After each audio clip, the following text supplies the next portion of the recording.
안녕하십니까. 사회복지 행정론 여러분들 같이 공부를 하고 계시는데요. 이번 시간에는 이제 우리 교재로 얘기하면 이제 제7장 재정관리에 관한 부분입니다. 재정관리는 이제 예를 들면 이제 국가를 이제 생각을 해서 국가를 상정을 해서 국가에 관련된 그 예산, 예를 들면 그 집행에 이르기까지 일련의 어떤 예산 어떤 편성이나 관련된 어떤 과정 이런 것들을 여러분들이 이미 과거에 예를 들면 국회의 기능이라든지 뭐 이런 걸 통해서 여러분들이 간접적인 어떤 경험을 했을 텐데요. 그래서 이제 사회복지 조직에서도 역시 마찬가지로 이런 어떤 예산에 관한 부분들, 특히 이제 우리 교재에서는 예산 관리라고 하는 부분들입니다. 그래서 앞에 얘기했던 인사관리, 그다음에 재정관리, 뒤에 나온 정보관리 이런 것들은 연이어서 상당히 중요한 위치를 하고 있는 그런 부분이라고 보겠습니다. 그래서 예산과 이제 재정관리에 대해서는 간단히 우리 교재를 목차에 나와 있는 부분들을 간단히 보시면요. 뭔가 일정한 기간 내에 지출되었던 그런 지출 항목을 중심으로 해서 뭔가 자금 조달 계획으로서 뭔가 일정 그 조직의 목표 달성을 위해서 뭔가 그 재정 활동을 의미한다고 보겠습니다. 그래서 첫 번째 예산의 그 수립과 운영에 대해서 우리 교재에 그 체계가 되어 있고요. 그 다음에 이제 두 번째는 예산의 형식과 예산 관리의 기법에 대해서 말하자면 이제 네 가지 방법이 있는데 그 기법에 대해서 우리가 공부를 해보겠습니다. 그래서 이제 제2절 예산의 형식과 예산 관리 기법은 상당히 시험 문제 잘 나오고 여러분들 관심 있게 볼 그런 부분들이라고 생각합니다. 세 번째 사회복지 기관의 예산 집행 활동 그래서 어떤 식으로 그 예산 집행이 이루어지고 있는지 그 다음에 이제 예산 집행이 됐으면 그 다음에 이제 결산 그 다음에 이제 결산 이후에 이제 감사 회계 감사 이런 순서로 우리 교재에 수록이 되어 있는데 이번 시간에 이제 여러분과 같이 먼저 이제 예산의 수립과 운영 그리고 이제 다음은 예산의 형식과 그 예산 관리의 기법 뭐 이런 정도로 한번 같이 여러분과 같이 나누고자 합니다. 먼저요 예산의 수립과 운영에 대해서 공부를 하겠습니다. 예산이라고 하는 것은 독립적인 실체에서 행할 장래 일정 기간에 계획된 지출과 그 지출을 위한 자금 조달 계획으로서 일반적으로 다음 1년간의 조직의 목표를 금전적으로 표시한 것이고 1년 동안의 재정 활동의 감시 장치를 제공한 것이라 이렇게 볼 수가 있는 거죠. 그로스라고는 학자는 예산을 행동의 과정이라고 이렇게 말하고 금전적인 의미로서 표현된 조직의 청사진을 나타낸다 이렇게 말하고 있습니다. 간단히 예산이라는 것은 수입 지출의 종류 및 금액을 계통적, 조직적으로 편성한 예정적 계산입니다. 사업 계획의 내용과 방향을 개수적으로 표시한 것으로서 재정의 규모나 내용, 방향을 알 수 있게 해주는 거죠. 그럼 예산 편성의 과정을 간단히 살펴보면요. 스키드 모어라는 학자는 6가지로 이렇게 과정을 설치하고 있습니다. 첫 번째, 조직의 목표 설정입니다. 단기적이고 관찰과 측정이 가능하며 구체적인 세부 목표를 장기적인 목표와 부합하는지 검토하여 수립하는 그런 과정입니다. 그래서 그 다음에 이제 다음으로 기관의 운영에 관한 사실을 확인하는 절차입니다. 과거와 현재 기관 운영에 관해서 이용할 수 있는 기본적인 정보를 입수하고 연구하는 과정이죠. 조직의 운영에 관해서 이용할 수 있는 자료, 즉 부서별, 개인별 업무 내용과 프로그램 실적, 프로그램 평가, 조직 내외의 가용 자원, 재정 현황 등이 바로 그 기본적인 정보가 될 수가 있는 거죠. 그 다음에 세 번째는 운영 대안을 검토하는 단계입니다. 회계 연도 내에 가능한 재원을 활용하는 여러 가지 대안을 검토하게 됩니다. 네 번째, 우선순위 결정 단계입니다. 조직의 목표와 효과성, 효율성, 그 다음에 시급성, 재정의 가용성 등 기존의 운영 방법과 새로 설정된 운영 방법을 비교하여 우선순위를 결정하고 바로 이런 과정에서 어느 것이 기관의 정책 및 목표와 일치하는가 이런 것을 살펴보게 되는 거죠. 그래서 말하자면은 사회복지 기관에서 뭔가 프로젝트를 만들죠. 그래서 뭔가 자금 모금을 갖다가 하는 이런 과정에서 뭔가 그 국가의 예산을 갖다가 가져와야 하기 때문에 상당히 그 프로포설, 프로그램을 개발하고 또는 그 관련된 자금을 모금하는 이런 방법도 상당히 중요하게 봅니다. 그래서 예를 들면 이제 조직의 목표라든지 그 다음에 이제 중요한 개념인 효과성, 그 다음에 효과성과 같이 맞물리는 효율성이라든지, 그 다음에 이제 그 어떤 책임성 이런 것들은 우리가 앞에서 공부했던 것처럼 하나의 그 사회복지 기관을 뭔가 평가하거나 또는 뭔가 앞으로의 어떤 진행 방향에서 중요한 척도가 되는 것이죠. 그래서 뭔가 우리가 인적 자원 관리에서 봤지만 유능한 인재를 채용함으로써 뭔가 그 기관에 필요한 것들이 무엇인지, 그리고 뭔가 그 중요한 자금을 모금하는 데 있어서 그 여러 가지 그 대안책들을 그 마련해야 하기 때문에 역시 중요한 인재가 바로 그런 사회복지기관에서 필요로 하는 거죠. 그 다음에 다섯 번째는 예산에 관한 최종적인 결정 단계입니다. 이게 전체 기관과 기관 내에서 활동하는 개인들의 잠재력과 욕구를 고려하여 부서들의 요구를 조정해서 결국 최종적인 결정을 내리는 이런 단계라고 이렇게 보겠습니다. 마지막으로 적절한 해석과 홍보 단계입니다. 예산이 최종적으로 확정이 되면은 민간 기관의 경우에는 이사회, 정부 기관의 경우에는 예산 담당 부서에 뭔가 예산 청구의 필요성을 합리적으로 설명하고 그런 브리핑을 해서 뭔가 최종적인 예산 승인을 얻는 과정을 거치게 되는 거죠. 그러면 이제 예산의 원칙이 있습니다. 이것은 여러분들이 꼭 멀자면 사회복지 분야에서 필요한 부분도 있겠지만 전반적으로 예산이라고 하는 거 이런 그런 거시적인 측면에서 여러분들이 그냥 일반론으로 이해해 주기 바랍니다. 먼저 이제 예산의 원칙에서 이제 공개성이 있죠. 예산 과정의 주요한 단계는 반드시 국민에게 공개를 해야 한다는 원칙이죠. 두 번째, 명료성입니다. 국민이 쉽게 이해할 수 있도록 합리적인 관점에서 분류되고 수지의 추계가 명확하고 수입의 유래와 용도가 분명하게 표시되어야 합니다. 세 번째, 사전 의결 원칙이 있습니다. 예산을 집행하기 전에는 반드시 입법부의 그 승인을 얻도록 되어 있죠. 그 다음에 네 번째, 정확성의 원칙입니다. 예산과 결산은 가급적 일치가 되어야겠죠. 그 다음에 다섯 번째, 한정성의 원칙이 있습니다. 정해진 목표, 그다음 목적을 위해서 정해진 금액의 한도 내에서 사용을 해야겠죠. 그 다음에 여섯 번째, 통일성의 원칙이 있습니다. 이게 모든 수입을 하나의 공통된 일반 세원에 포함하여 제출해야 한다는 것으로서 특정한 세입과 특정한 세출을 직접 연결시켜서는 안 됩니다. 그 다음에 일곱 번째, 단일성의 원칙이 있어요. 독립된 복수의 예산이 있게 되면 전체적인 관련성이 불명하여 혼란을 야기하기 때문에 뭔가 예산에 대한 국민의 감시를 회피할 우려가 있게 되고 의회 예산 통제권도 제어하게 됩니다. 그래서 가능한 한 단일하게 예산을 편성을 해야겠죠. 그 다음 여덟 번째, 포괄성의 원칙이 있습니다. 이것은 완전성의 원칙이라고 하는데요. 예산 총계제의 원칙으로 모든 세입과 세출은 예산에 반드시 나타나야 합니다. 즉 조세 징수비를 공제한 순세입만을 기재해서는 안 됩니다. 그 다음에 이제 예산 통제 원칙이 있어요. 이것은 여러분들이 꼭 시험에 나오지 않는다. 뭐 이런 측면보다는 사회복지 조직에서 역시 뭐 이런 원칙들을 가지고 일정한 기준을 잡기 때문에 여러분들이 반드시 이 내용들은 숙지해 주기 바랍니다. 먼저 예산 통제 원칙에서 개별화의 원칙이 있어요. 재정 통계 체계는 개별기관 그 자체의 제약 조건, 요구사항 및 기대사항에 맞게 고안한다는 그런 원칙이 바로 개별화의 원칙입니다. 두 번째, 강제 원칙이 있어요. 재정 통계 체제는 강제성을 띠는 어떤 명시적인 규정이 있어야 합니다.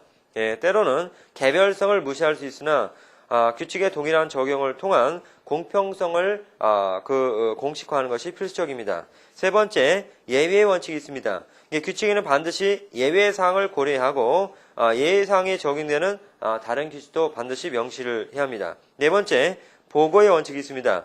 재정 관련 행위를 공식적으로 감시하고 통제하게 됩니다. 예산의 남용이라든지 개인적인 이용이라든지 항목 변경 이런 사실들이 있는데도 불구하고 보고하지 않으면 막대한 재정적인 낭비를 초래한다든지 나중에 감사의 대상이 되는 거죠. 그래서 뒤에서 이제 우리가 공부하겠지만 예를 들자면은 이제 그 입법 과목들이 있어요. 그 다음에 행정 과목들이 있죠. 예, 그래서 예를 들자면은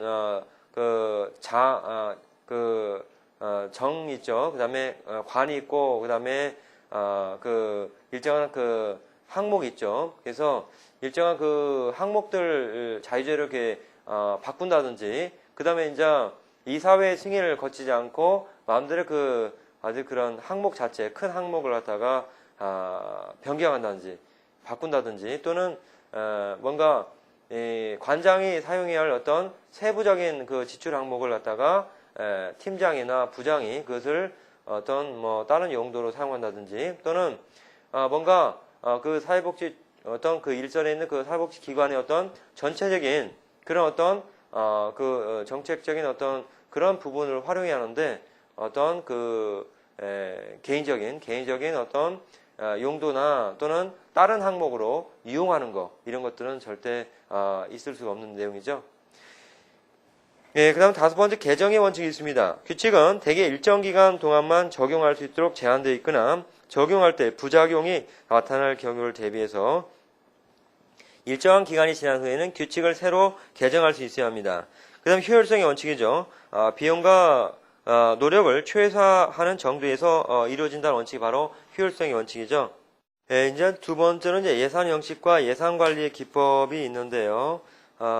우리가 이거 하기 전에 간단히 이제 우리가 앞에서 공부했던 내용들, 그런 내용들을 여러분들이 반드시 숙지를 하시면서 제 그 2절 예산 형식과 예산 관리 기법을 공부를 하셨는데요. 우리가 그 예산의 원칙에서 앞에서 우리 공부한 바대로 예를 들자면 국가재정법이 법률적 근거가 있는데요. 국가재정법 제16조에 따르면은 예산의 원칙이 있어요. 예, 그래서 정부는 예산의 편성 및 집행에 있어서 다음 각호의 원칙을 준수해야 한다, 이렇게 명시하고 있습니다.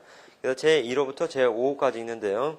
간단히 그 말씀을 드리자면, 정부는 재정 건전성의 확보를 위해서 최선을 다해야 한다. 제2호, 정부는 국민 부담에 최소화를 위해서 최선을 다해야 한다. 제3호, 정부는 재정을 운영함에 있어서 재정 지출의 성과를 제고해야 한다.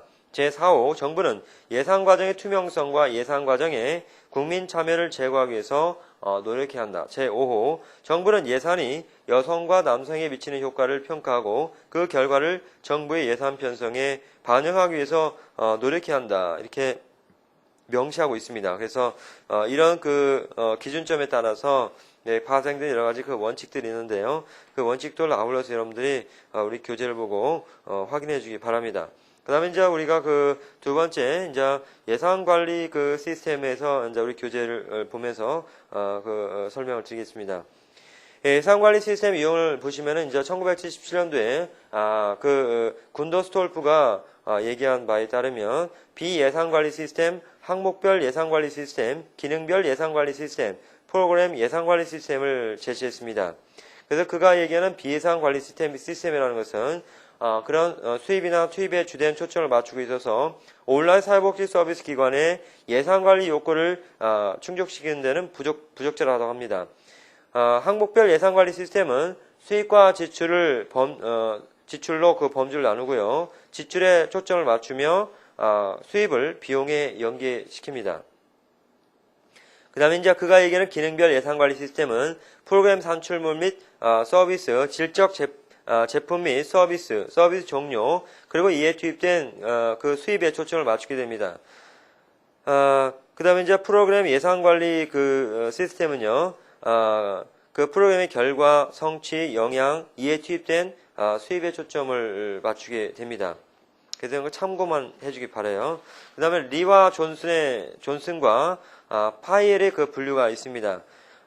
그 이들은 기획 프로그램 예산 시스템, PPBS라고 하죠. 항목별 예산 시스템, 그 다음 프로그램 예산 시스템, 성과 예산 관리, 연기준 예산 시스템, 결과 예산 시스템을 갖다가 분류하게 되는 거죠.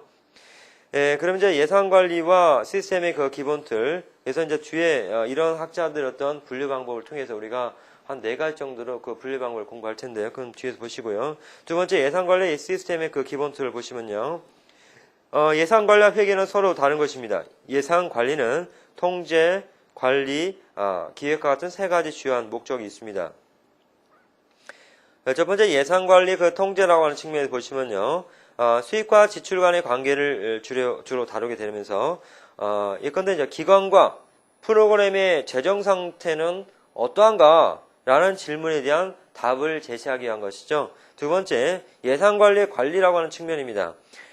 산출물 및 서비스를 포함하여 서비스 단위, 품질 산출, 서비스 종류별로 측정된 프로그램 수입과 프로그램 산출 간의 관계를 주로 다루게 됩니다. 그래서 기관과 프로그램의 생산성은 어떠한가 이런 질문을 던질 수가 있죠. 이런 질문에 대한 답을 제시하기 위한 것입니다. 세 번째, 예산관리의 기획이라고 하는 측면에서 보시면요. 수입과 프로그램 결과 간의 관계를 주로 다루게 되는데요. 기간과 프로그램은 얼마나 효과적인가 라고 하는 질문에 대한 답을 제시하기 위한 것입니다. 그러면 이제 그 예산 모형을 우리가 보겠는데요.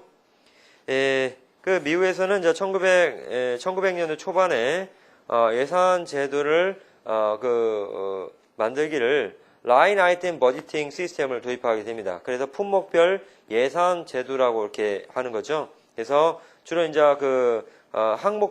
항목별에 맞춘 그 예산을 갖다가 편성하게 되는데 주로 그때 당시에 개혁이라고 하는 건 바로 통제 중심을 두게 되는 거죠. 근데 1950년대에 들어와서는 이제 성과주의 예산 제도를 갖다가 만들게 됩니다. 그래서 주로 이제 어떤 성과라고 하는 측면에서 예산을 편성하는 거죠. 그래서 주로 개혁의 초점이라는 것은 효율성이라고 하는 관점, 그 다음에 관리 경제라고 하는 관점에서 그 개혁에 초점을 뒀고요. 그 다음에 1960년에 들어와서는 이제 계획 예산 제도를 갖다가 만들게 됩니다. 자세한 건 뒤에서 우리가 공부를 하겠고요. 그래서 이것은 뭐 국방부 예산에서 변형 활용했다고 이렇게 하고 있습니다. 그래서 주로 기획이라든지 평가 효과성에 그 초점을 두게 되고요. 1970년, 1980년에 들어와서는 이제 연기준 예산이라든지 표적 기준 예산 제도를 갖다가 만들게 됩니다. 그래서 예를 들면 이제 우선순위의 예산을 갖다가 감축을 하게 되고 그다음에 이제 기획이라는 관점에서 접근을 하게 됩니다. 1990년대에 들어와서는 이제 결과지향적 예산 편성 제도를 가지게 되는데요. 주로 성과에 책임을 두게 됩니다. 뭐 이런 식으로 이렇게 변형되어 왔는데요. 그렇다면 이제 우리가 전반적으로 그 내용을 조목조목 한번 살펴보도록 하겠습니다. 첫 번째로 이제 라인 아이템 버이팅 시스템인데요. 이것은 뭐 품목별 예산 제도라 이렇게 번역할 수가 있겠어요.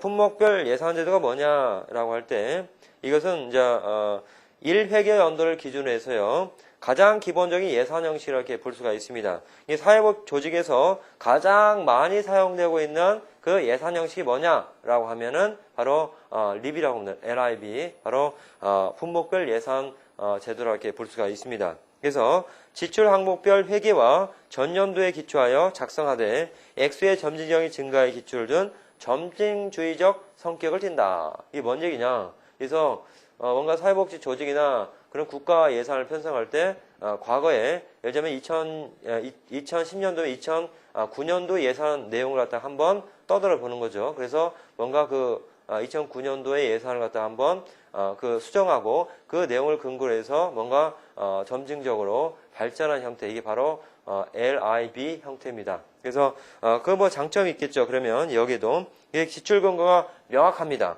왜냐하면 항목별로 예를 들면 사업비, 인건비 이렇게 항목별로 이렇게 제시를 하기 때문에 아주 예를 들면 지출 근거가 명확하다는 장점이 있겠죠. 그래서 예산 통제 효과적이다라고 볼 수 있고요. 예산 항목별로 지출이 정리되기 때문에 바로 회계에도 역시 유리하다고 볼 수 있습니다. 다만 이제 단점으로서 전년도 예산을 기준으로 해서 점진주의적 특성을 갖기 때문에 예산 증감에 그 신축성이 없습니다. 전반적 이상률을 적용하기 때문에 예산 증감의 기준이 타당성이 희박하고 효율성을 무시하게 됩니다. 그래서 예를 들면은 그 물가가 매년마다 오르지 않아요. 그래서 예를 들면 쌀값이 뭐 이렇게 내년에는 오를 수가 있고, 그 다음에 예를 들면 관련된 그 부대 사무 비용들 있죠. 이런 것들이 매년 이렇게 조금씩 오릅니다. 그래서 그거를 갖다가 탄력성 있게 적용하지 못하는 그런 한계점이 있어요. 그래서 그런 단점도 우리가 생각할 수가 있습니다. 네, 프로그램 목표나 내용, 결과에 대한 고려가 부족하다. 이렇게 예전 프로그램 중심적으로 하는 게 아니라 항목 중심으로 이렇게 나열해서 이렇게 열거하기 때문에 이런 여러 가지 그 프로그램 중심으로 성과 중심으로 뭔가 데이터를 내기는 좀 어렵지 않냐 이런 단점이 있어요. 두 번째, 성과주의 예산이 있습니다. 이걸 갖다가 performance budget, PB라고 합니다. PB, 성과주의 예산입니다. 이를 갖다가 이제 학자들은 이제 기능적 예산 관리다 이렇게 얘기하는데요. 이게 개별 지출 항목들을 조직 활동과 관련시키는 것이 특징입니다. 이게 성과주의 예산은 지출을 프로그램의 실행 결과 나타나는 바로 성과에 초점을 두게 되는 거죠. 그래서 성과주의 예산 제도의 경우에는 조직의 활동을 기능별, 프로그램별로 나누고 다시 세부 프로그램에 나눠서 프로그램 단위 비용을 편성하는 과정 중심 예산 형식이 되겠습니다. 사회복지 조직의 책임성과 관련해서 더욱더 이러한 기법들이 중요하다고 이렇게 볼 수가 있는 거죠. 다만 그 예산이라고 하는 것은 단위 원가와 성과량을 계산해서 책정을 하게 됩니다. 그래서 사실 단위 원가가 뭐냐라고 하는 것이 사실 불분명합니다. 왜냐면은 뭔가 예를 들면 사람이 바로 사회복지 조직에서 원료가 되기 때문에 예를 들면은 그런 어떤 노인의 어떤 존중감 또 자아감의 회복을 위해서 뭔가 프로그램을 만든다라고 할 때는 어떻습니까?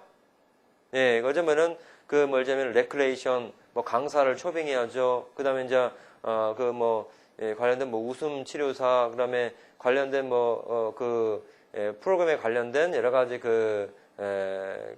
부대 비용들 있죠.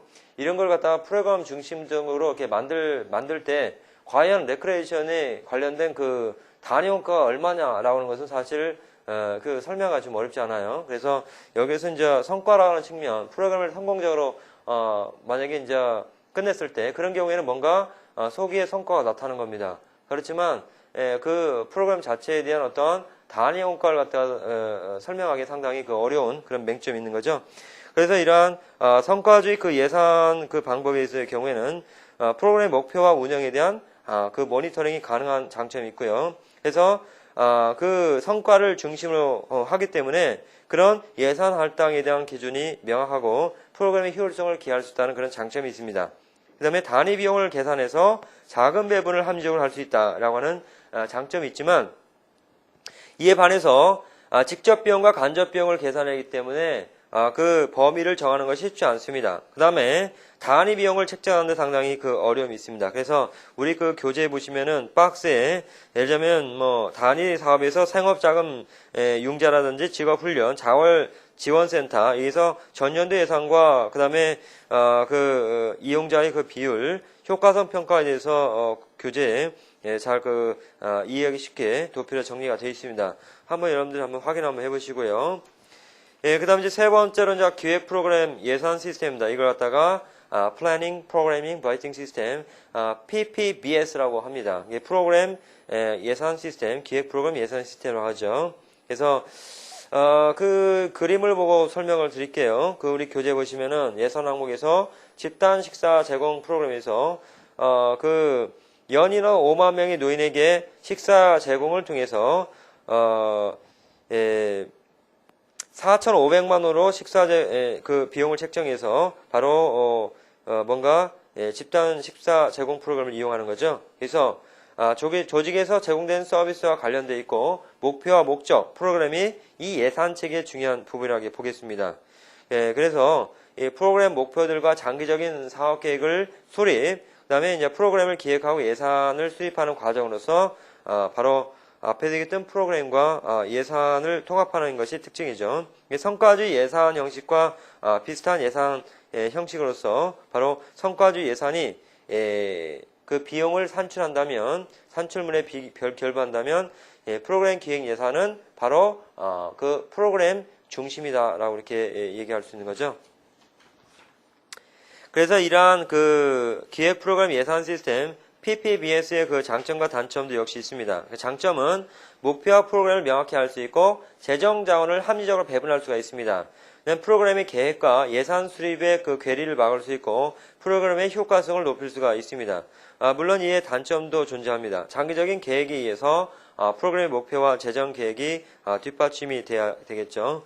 이 결과에만 치중하여 과정을 무시하고 권력과 의사결정이 중앙 집권화될 경향이 있습니다. 이 프로그램 기획 예산의 핵심은 바로 프로그램이 있으며 프로그램의 경우에 조직의 목표 달성을 위해서 존재하게 됩니다. 따라서 예산 수립이 전체 조직의 그 비전에 의해서 좌지우지될 가능성도 높고요. 바로 이제 어떤 누군가의 어떤 집권화를 야기하는 그런 원인이 되기도 합니다.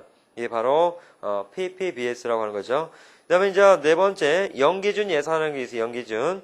0이라고 하는 것은 뭐 영어로 하면 제로입니다. 그래서 제로 베이스 버지팅이라고 하는데 영기준 예산을 하죠. JBB라고 합니다. 그래서 앞에서 여러분 이니셜 왜냐면 LIB가 뭐냐, 그 다음에 PPBS가 뭐냐, 여기서 얘기는 JBB가 뭐냐, 이것도 여러분들이 아울러서 알아주시기 바랍니다. 이 연기준 예산제도라는 것은 전년도 예산과 무관하게 바로 처음에 0부터 시작한다는 거죠. 그래서 기존의 프로그램이나 신규 프로그램의 정당성을 역설하고 프로그램의 우선순위에 따라서 예산을 편성하는 형식으로서 현재 프로그램의 효과성과 효율성, 시급성에 따라서 예산의 증감을 결정하게 되는 거죠. 그리고 여태까지 우리가 공부했던 내용들을 그 네 가지로 표로 간단히 이렇게 정리를 해왔어요. 그래서 우리 교재 보시면은 장점과 단점, 그 다음에 이제 개념 정의와 특징, 그래서 아주 여러분들이 그 내용들을 도표로 여러분들 따로 정리를 드렸으니까 그 내용들이 어떤 것인가, 그 특징들이 어떤 것인가, 그 다음에 이제 알자면 뭐 LI와 PB의 차이점이 뭐고, 그 다음에 이제 JBB와 그 PPBS의 차이점이 뭐고, 그 다음에 PB와 PPBS의 그 차이점이 뭐냐라고 여러분들이 그 개념들을 그 구분들 그 기준이 무엇인지 그 특징들이 무엇인지 반드시 여러분들이 확인해서 알아주시기 바랍니다. 그래서 우리가 이 시간을 통해서 여러분들이 어떤 국가의 어떤 공행정에서 얘기할 수 있는 어떤 예산의 그 편성과 집행 과정에서 같이 이제 맞물려서 우리 사회복지 조직에서도 어떤 예산의 어떤 편성하는 일정한 어떤 기준과 방법들이 존재합니다. 반드시 이거 시험에 나올 수 있는 부분들이고 매년 이렇게 조금씩 이 부분에서는 놓치지 않고 나오기 때문에 여러분들 열심히 따라주기 바랍니다.